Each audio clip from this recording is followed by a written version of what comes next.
To add a profile to the synonym, we can open up our little Brainshark sample in here. So open that one up. We built that sample here to be a cluster synonym using a multi-fact structure. So as we learned, it might be important to toggle on the outer join functionality for my both fact tables. To do so, I could add the engine statement, the engine setting to the server profile. But in case I just want to make that setting available to the single master information, we can get the information here, my engine statement. And instead of copying it to a profile for the whole server,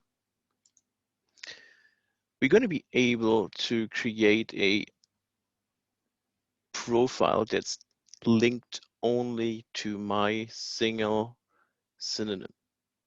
To do so, we're going to create a new procedure, put the statement into the procedure,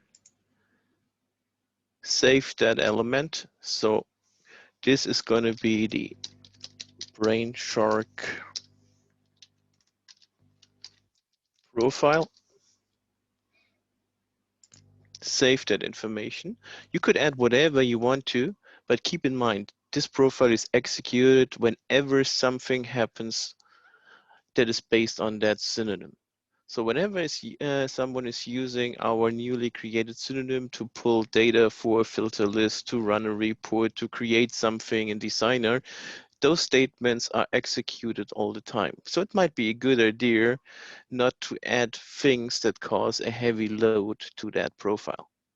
So let's close up my profile, navigate back to my synonym.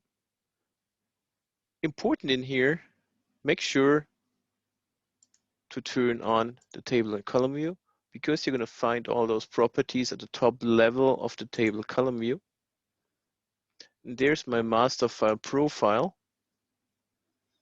So we can navigate to the folder.